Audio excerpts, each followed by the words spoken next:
Hello, this is Dr. Van Tricht speaking from the Burnout Show. While I'm waiting for my next guest to arrive, I would just like to let you know that you can follow us on Spotify, the Burnout Show with Dr. V, and also on YouTube. And you're probably already doing one of these things. Also, I would like to give you the link to my online course, which is https usual slashes burnout-expert.teachable.com. And let me know if you have any problems getting in there. There's an option of getting group coaching also, and one-to-one both. So my guest has arrived, Gillian Routledge. We met a few years ago because we're both journey practitioners, but you have a lot of wisdom gathered and you offer a lot of help to people. So I'll just let you do the talking. My first question is like, how did you get to do the work that you're doing now? Okay, so yes, very, very pertinent to burnout, especially as that's your topic.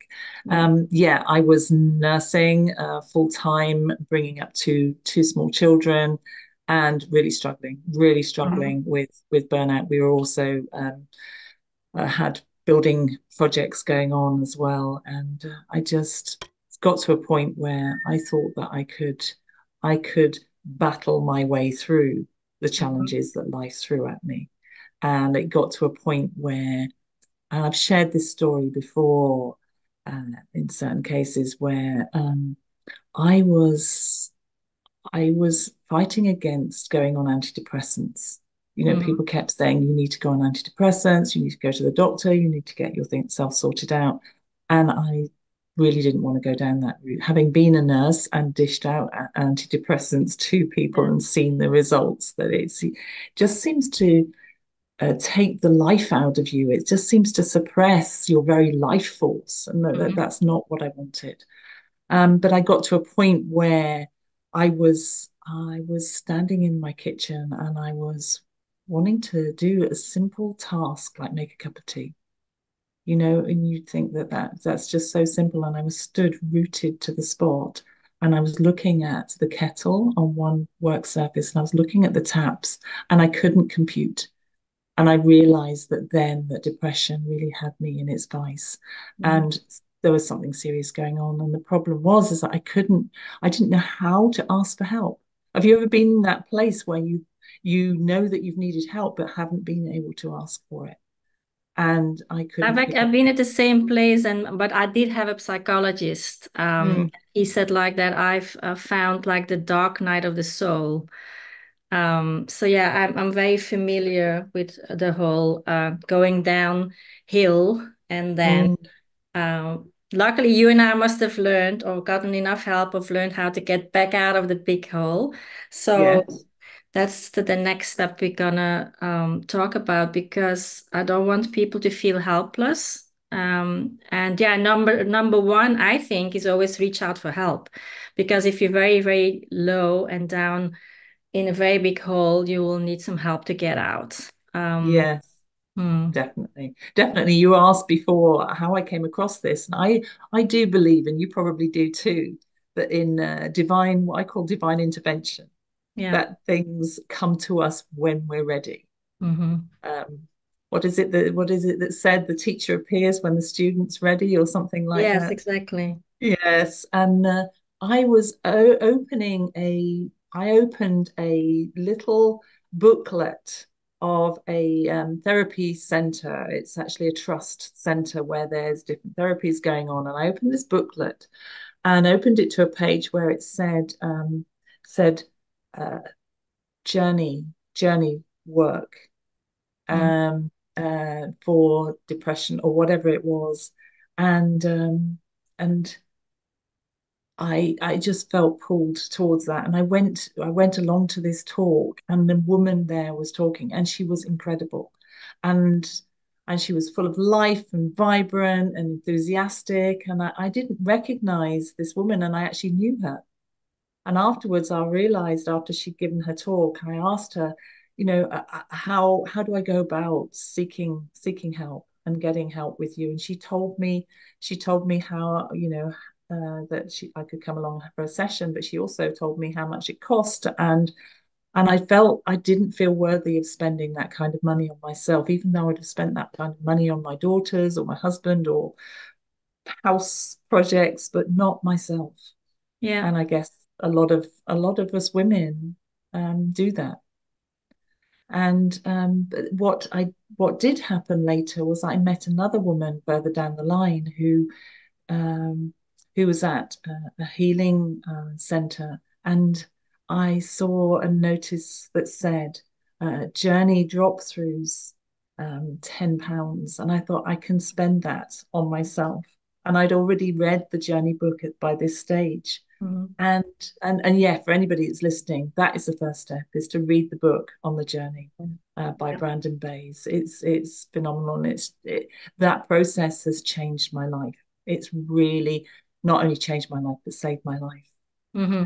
And yes, and I had this experience of dropping through the emotions and accessing the core of myself at very center of my being. And it was beautiful, beautiful experience. And it took 10 minutes, Hmm. 10 minutes and for Wow. £10. And it was the best £10 I've ever spent. And she Mm. gave me a voucher to go and do the journey with Brandon Bates. So I went along to this weekend and did the journey. That was in 2005. And I knew from that weekend that this is what I'd been searching for my whole life. Hmm. Awesome. Yeah. Yeah. I read the Mm. book in 99, and then she was Brandon Bass was on my wish list of people I want to meet in person. And I've met most of the people that were on my list now. So, and I really enjoyed the whole training process, all the weeks we spent together learning more and more about how to use the journey. I think it's extremely powerful work because it works on a physical, emotional, and spiritual level. And that's exactly what I stand for. That's why I call myself the integrative ophthalmologist or the holistic burnout expert, because I think every level of us as people is important. While most coaches just try to change a thought, the journey goes a lot deeper. It So, does. which brings me to in the next question. I've asked you to give us like 3 tips for people who are struggling with burnout on how they can use this knowledge to improve their life. What would you say to Okay. them? 3 tips. The first tip, which I always give when I'm working with people, is something that I call the 3 A's. Okay. It's and if for anybody that's listening to this has got a pen and paper, write it down. 3 A's. So the first word, A, is acknowledge. Hmm. Acknowledge the feelings that are arising. Acknowledge the situation that's here, whether it's physical or emotional pain, discomfort. Acknowledge it, because if the problem that I find is that, and you probably do too, is that we tend to be conditioned to fight and to roll up our sleeves and carry on and Yes. overcome it with willpower. Yeah. And that, in my experience, does not work.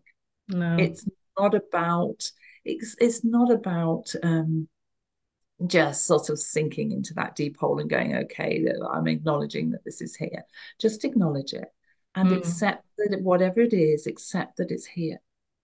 And then the third A is allow. So if we don't accept what's here and we go, I'm not depressed. And for me, I did that. I did Mhm. that denial of my depression, Yeah. and that's not healthy. It's important to accept what's going on, and Hmm. then to allow it. And this might seem crazy because you say, well, why should I allow it? I need to just battle through and fight it and all of that. But it really doesn't work. And it's when we can acknowledge it, accept it, and allow it to be there that we can take from it the messages. There's always a reason why we're in pain, whether it's physical or emotional or mental.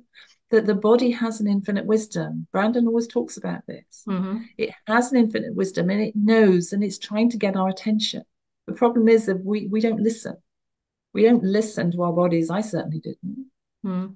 And the more we ignore these signs, the more we're not taking heed of what it is we need to listen to. Yeah, absolutely. I mean, what you said triggered a lot of thoughts in myself. Because if you go and just go to your GP and say, my back is sore or whatever, they will give you pain tablets. So they're suppressing these symptoms while your body really wants to give you a message.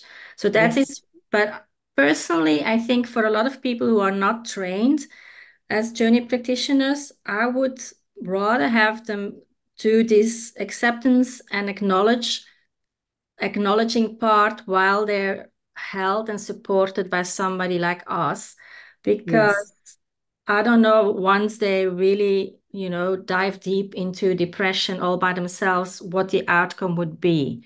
Um, exactly. but if you guided you during a journey process, you have the support of somebody else who will, guide you to get out of after you're allowing to actually come out with the wisdom of what your body wants you to do and in order to get better, right? So, And but you're, I do yes, understand what you're saying.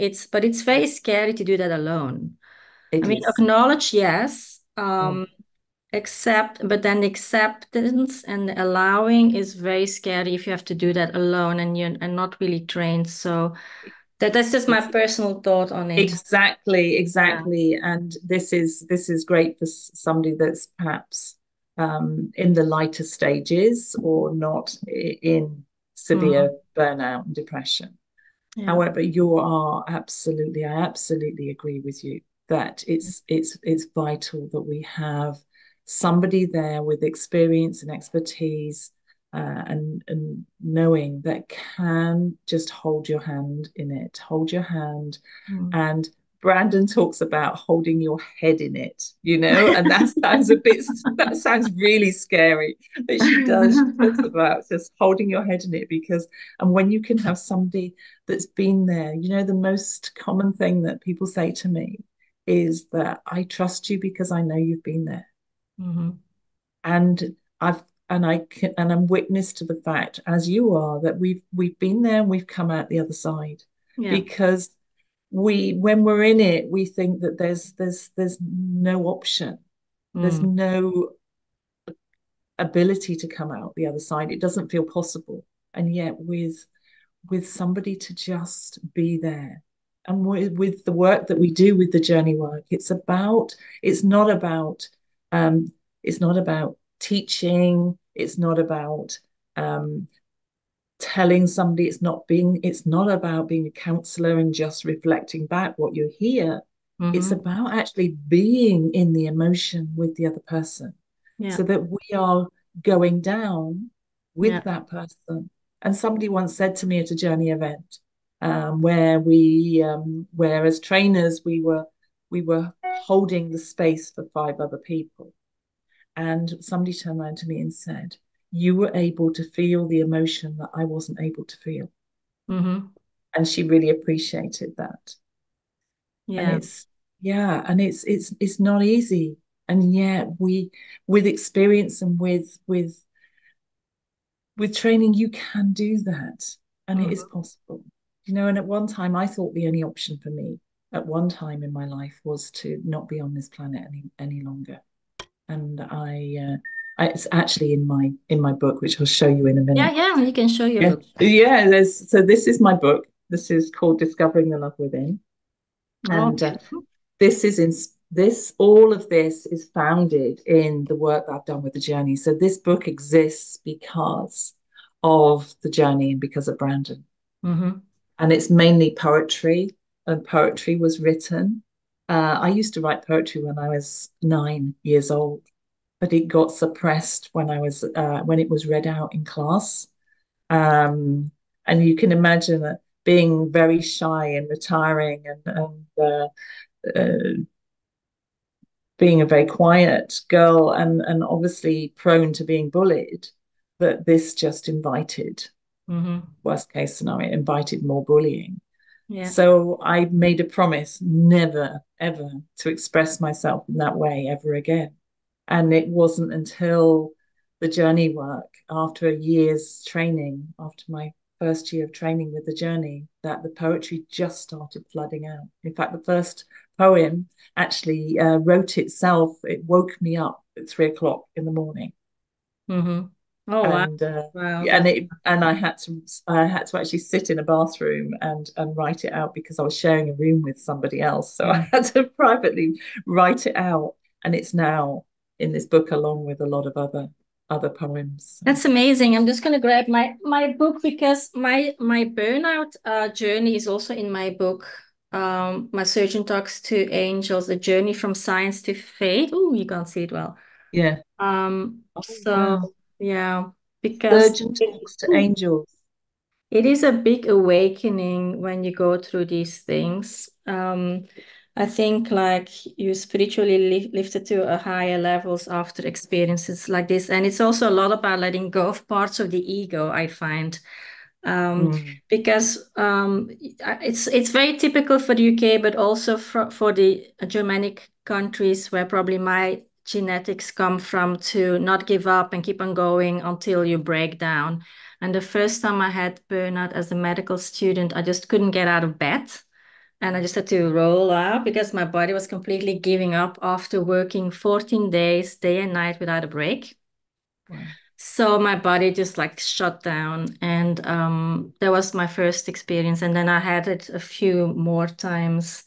But now I still work hard, but I kind of like realize earlier on in the process I need to take some time off, which is what I'm doing now because I'm gonna go to a writing retreat to write my next book in Greece Wow. in June. Wow. So I'm Amazing. definitely like giving myself some me time and to be creative, which is like good for the soul, especially if, if it's happening, my body is just like, I've got this story in my head, I need to get it out and write a book.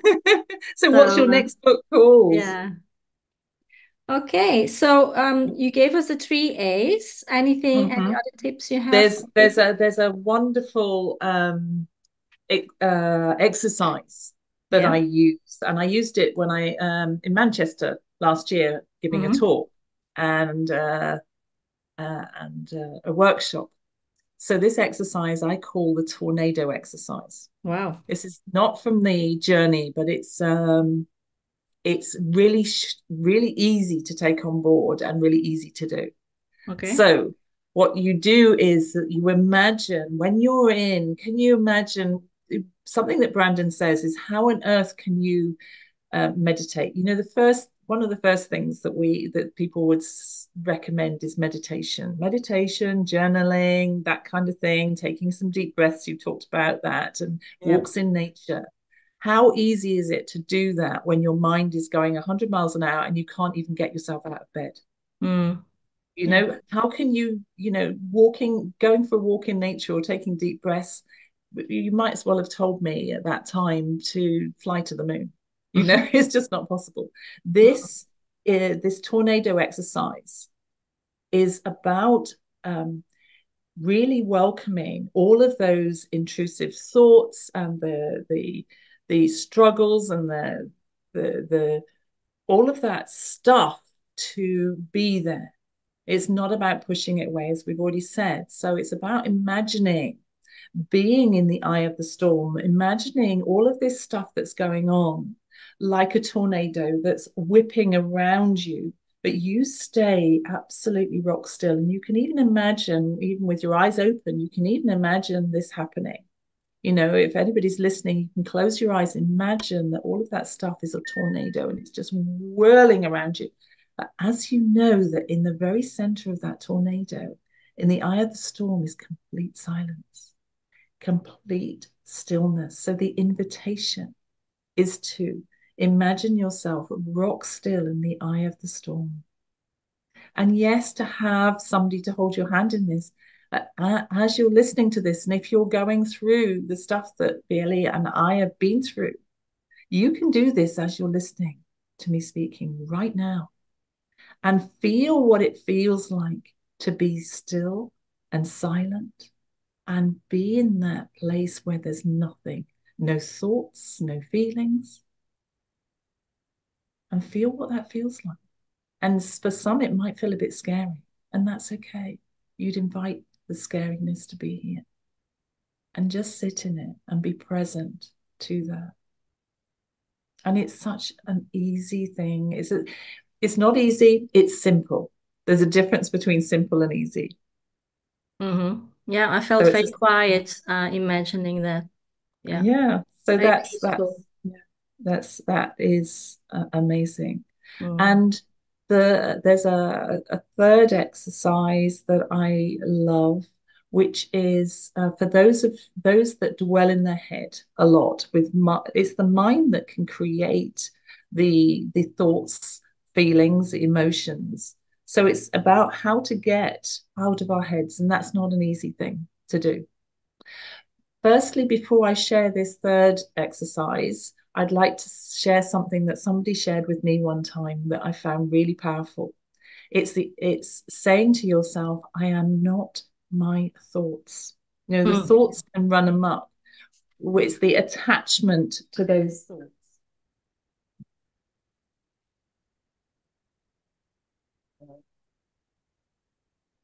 I'm just making some notes so I can put that in the You notes. just, And I'll also put links in there to yeah, connect to yeah. Gillian. And we Mhm. shouldn't forget, well, if you want, we can also talk about your retreat. Oh, yes, yes. And then I'll put the link for your Mhm. book on Amazon in there also. Wonderful. Thank you very much. Thank You're you. welcome. So, yes, so saying to yourself, I am not my thoughts. And when we are in a still place and we say, I'm not my thoughts, I am not my emotions, I am not my body, then who are we? So asking the question, who are we, can take us beyond the attachment that we have to the pain, to the emotional turmoil, to the mental turmoil. It takes us way beyond that. Mm-hmm. And it's incredible. So yeah, so I've shared with you that I'd like to share the third one that I was going to share before, which is imagine when we have a lot of thoughts going on in our head, imagine opening a door in our forehead and inviting all the thoughts to come in, which sounds crazy because why would you want all of these intrusive thoughts? But the problem is that when we push them away, you know the old adage, what we resist persists. So when we push something away, it comes at us stronger.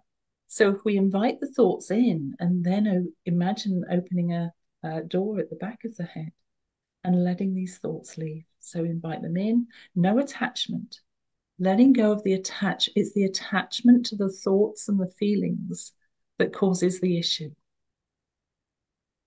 Yeah.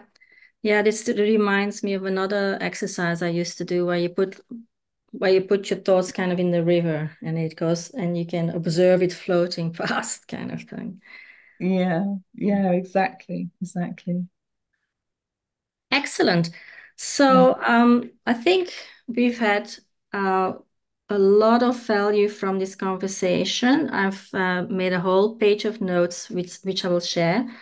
Mhm. And thank you so much for your time. So the retreat that you're organizing, do you want to talk a little bit about that? Yes, the retreat is in August. It's the 16th to the 18th of August. It's 2.5 days, and we only have one room available there, but there are local Airbnbs and local hotels that you can stay in. And I'm running this retreat with a fellow practitioner who teaches Qigong. If you've experienced Qigong, it's amazing. Mm-hmm. Powerful physical exercise that you can do it gently and it can be quite strong as well. Mm-hmm. So we'll be using qigong exercises, and we have a pool, a nice warm swimming pool at the venue as well. So we'll be doing qigong in the swimming pool too. in the garden when if the weather's good, which should be in August. I will be doing some one-to-one journey work. So because there's two of us running it, Mm-hmm. when one of us is running a session, the other one will be doing one-to-one work for those that really need it. It's called a deep healing retreat. So it's called a deep Mm-hmm. healing retreat for a reason. And Mm. we'll be offering this one-to-one, and my one-to-one work will be based on the journey Mm, that and sounds plus amazing. the other stuff as well. And we cater for vegans, vegetarians. We don't have meat available because the body needs time, it needs the energy to process. Mm-hmm. Process. So yes, if you're in need of some deep healing and just some time out, time away for yourself, it's a real treat. Yeah, Where and is it gonna it be? is in Hampshire, So it's sort of northeast of Southampton. So last year, somebody flew in, from Scotland. So I was able to pick her up from the airport. Okay. Um, yeah. So and there are trains available as well, and again we can provide transport. So the closest train station I think is somewhere called Rowlands Castle in Hampshire. All So right. it's yeah, Hmm. So I'm sure they get more information from your landing page for the yeah, retreat, which yes. I will put underneath this video and also the podcast. So thank you again, Gillian. Any last words? No, have we come to an end? I would wanted to share Okay. in from my book a poem. Have I got time to share a Yeah, yeah, poem? yeah. Yeah, that's The fine. reason being is because it links with your book on Okay. angels. Awesome. It's This is the very first poem that was written, Mm-hmm. and it's called Sing Angels Sing. Okay. Sing angels sing the language of the soul. You sing beyond words only mind can comprehend. Sing angels sing stronger than before, and sing with all your heart of joy and sadness, the hunger and the pain. Sing of freedom and nothing left to lose. Sing, darling angel, of this love you keep. Waken up the world with this longing, unable now to sleep. Sing, wondrous child of fun and laughter, and mountains climb so steep. Sing of all your passions running free and wild, and sing from your wanderings of where you came from and who you came to be. Sing and awaken everyone in me. Beautiful.